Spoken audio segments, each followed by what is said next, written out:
어느 마을에 아버지가 태어나기도 전에 아이가 태어나기도 전에 아버지가 죽은 그 유복자라고 하죠. 그 유복자 하나를 키우고 있던 여인이 있었습니다. 그런데 어느 날 그만 그 아들이 죽고 말았습니다. 하나밖에 없는 아들 하나 믿고 살았는데 그 아들이 갑자기 죽어버렸으니 얼마나 고통스럽고 괴로웠겠습니까? 그래서 그 고통스럽고 괴로운 마음을 부여잡고 그는 석가모니에게 찾아갑니다. 내 마음이 이렇게 돼서 너무너무 힘드니까 제발 저를 위로해 주십시오. 그렇게 이야기를 합니다. 그랬더니 석가모니가 그 여인에게 이런 이야기를 합니다. 그렇다면 내가 너에게 이르는 이 말을 해달라. 그러면 틀림없이 내가 너를 위로해 주겠다. 이렇게 이야기를 합니다. 그 이야기가 무엇이었느냐? 바로 이 여인이 이제 마을로 내려가면 그 마을에서 아직까지 사람이 한 번도 죽어보지 않은 집을 7집을 방문해서 그 집마다 쌀 한 홉씩을 받아서 7홉을 모아서 가져오면 그러면 내가 틀림없이 너를 위로해 주겠다라고 이야기를 합니다. 이 이야기를 들은 여인이 이제 마을로 갑니다. 그래서 이 집 저 집 다니면서 사람이 아직 죽지 않았던 그런 집을 찾아봅니다. 그런데 생각보다 찾기가 어려운 거예요. 이 집을 찾아갔더니 여기에도 사람 죽은 이야기가 있고 저 집을 찾아갔더니 여기에도 사람 죽은 이야기가 있더라는 겁니다.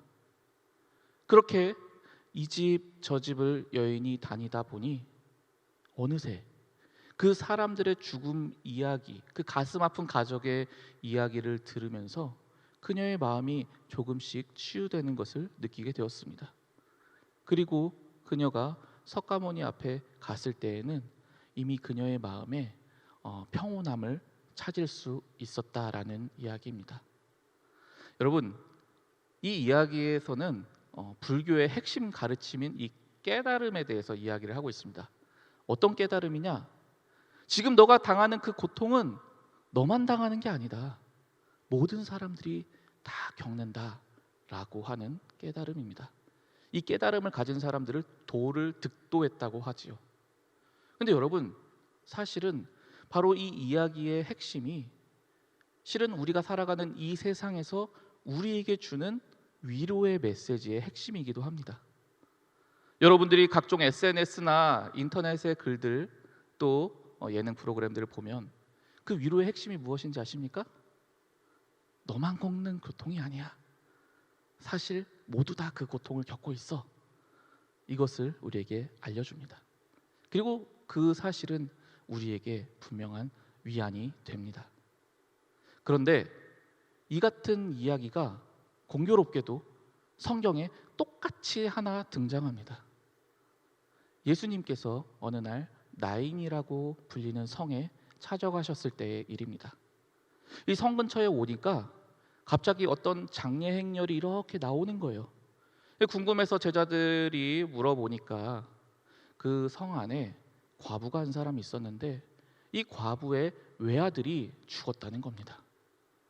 여러분, 남편도 없이 그저 그 아들 하나만 믿고 살아왔던 그녀에게 그 아들의 죽음의 소식이 얼마나 끔찍하고 고통스러웠겠습니까? 이 장례 행렬이 가야 되는데 여인이 너무 고통스러워서 이 아들의 관을 붙잡고 통곡을 하는 거예요. 이걸 놓지를 못하는 거예요. 그 애처로운 처절한 모습에 주변에 있는 모든 사람들이 슬피 울며 고통스러워했습니다.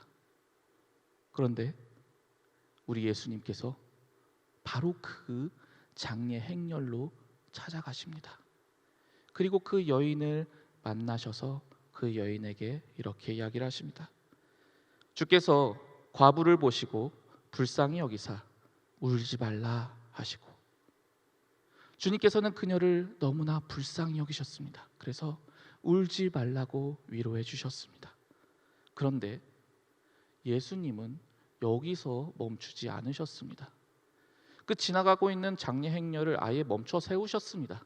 그러시더니 그 관을 향하여 이렇게 말씀하셨습니다. 청년아, 내가 네게 말하노니 일어나라. 그러자 놀랍게도 그 죽었던 청년이 자리에서 일어나게 되었습니다. 일어나 그 자리를 나와 그 어머니에게로 향하여 말을 걸기 시작합니다. 이 놀라운 장면에 모든 사람들이 너무나 큰 충격과 기쁨을 경험하게 되었습니다. 여러분, 바로 이 이야기야말로 우리가 성경을 복음이라고 말하는 가장 핵심적인 그 이유를 잘 드러내고 있습니다. 여러분, 외아들을 잃은 그 어머니의 고통이 어떻게 됐을까요? 완전히 사라지게 된 거예요. 엄청나게 기쁜 소식이 그 슬픔에 잠겨있던 이 나인성에 가득 메워지게 되었습니다. 좀 전까지만 해도 세상이 다 무너질 것 같은 그 처절한 고통 속에 울부짖고 있던 그녀가 그 아픔을 조금도 기억하지 못할 만큼 완전한 위로를 경험하게 되었습니다. 그리고 그녀의 마음에는 곧 커다란 기쁨이 찾아오게 되었습니다. 그리고 그 기쁨은 비단 그녀에게만 임한 게 아니었습니다. 그 나인성에 함께 아파하며 울고 있던 그 모든 이들에게도 가득하게 이 기쁨이 임하게 되었습니다. 여러분, 이것이 바로 성경에서 말하는 진정한 위로입니다. 이 같은 진정한 위로를 누가 줄 수 있겠습니까? 이 세상 그 누가 예수님께서 주신 이 같은 진정한 위로를 주실 수 있습니까? 아무도 없습니다. 오직 하늘로부터 오신 우리가 믿는 우리 주 예수 그리스도만은 우리에게 이 같은 진정한 위로를 주실 수 있습니다.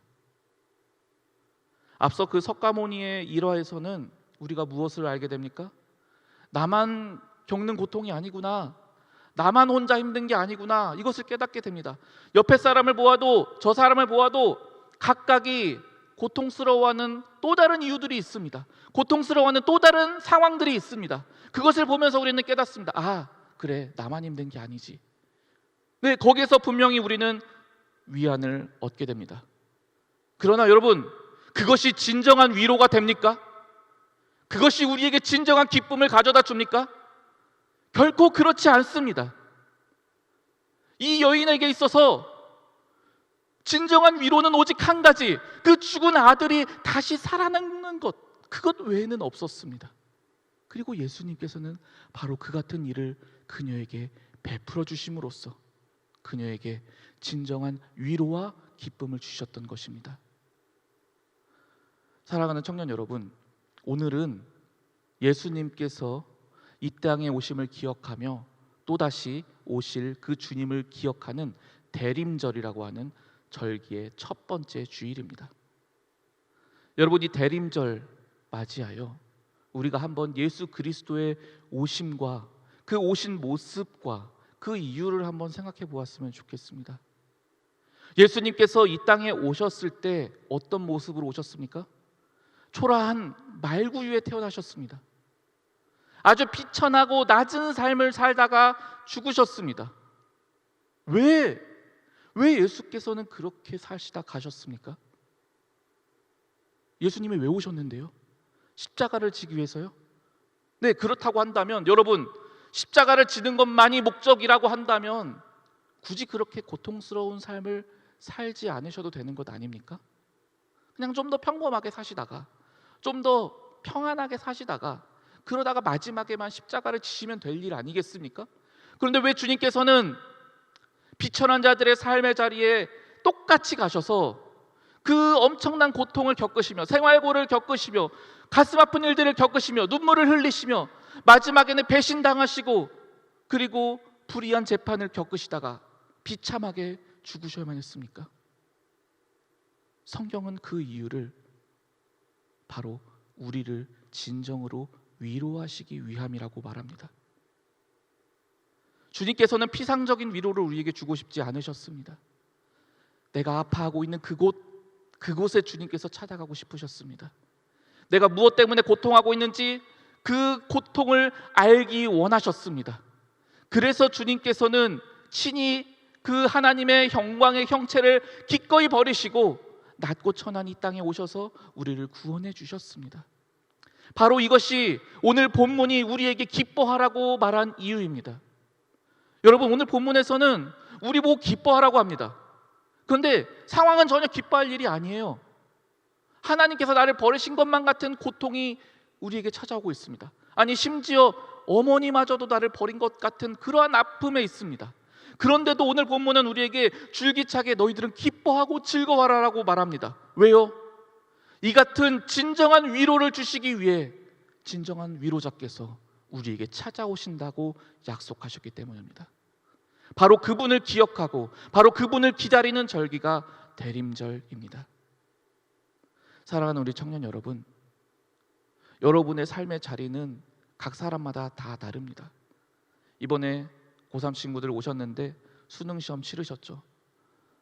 어떻게 보면 고3 이 수능이 내 인생 가장 큰 시련 같지만, 여기 우리 형, 누나, 언니, 오빠들 다 아시죠? 그것이 진정한 시작이라는 것을. 이제 우리의 앞에는 고난과 고통이 너무나 많이 예비되어 있습니다. 여러분, 우리 예수 그리스도를 믿는 자들은 이 모든 고난과 고통으로부터 면제받은 게 아닙니다. 우리도 똑같이 이 고통과 고난을 겪어야만 합니다. 그러나 우리가 세상 사람들과 다른 한 가지가 있습니다. 그것은 우리에겐 진정한 위로자가 계시다는 사실입니다. 우리 주님께서는 앞서 나인성 과부에게 찾아가셨던 것처럼, 그리고 야이로의 죽은 딸에게 찾아가셨던 것처럼, 나사로의 죽은 상황에 찾아가셨던 것처럼 우리의 고통스러운 상황에 찾아가 주실 것입니다. 그리고 그곳에서 내가 겪는 그 고통을 함께 겪으시면서 우리의 아픔을 깊이 공감하여 주실 것입니다. 그리고 그 공감은 거기서 멈추지 아니하고 그들에게 진정으로 필요한 것들을 채워주심으로써 우리에게도 진정한 위로를 허락하여 주실 것입니다. 사랑하는 우리 청년 여러분, 이 대림절 기간 동안 우리도 우리의 마음을 모아 진정한 위로자 예수 그리스도를 기다립시다. 그분께서는 여러분의 삶의 자리에 여러분 혼자 고아처럼 버려둠을 원치 않으십니다. 그래서 찾아오겠다고 약속하셨습니다. 기다리는 모든 자들에게 주님께서는 진정한 위로자의 모습으로 위로부터 임하실 것입니다. 사랑하는 여러분, 이 사실을 꼭 기억하시기 바랍니다. 진정한 위로는 오직 위로부터 임합니다. 그 위로가 가득히 임하는 이번 대림절 기간이 되실 수 있기를 간절히 소망합니다. 이 시간 우리 함께 찬양하며 기도하겠습니다.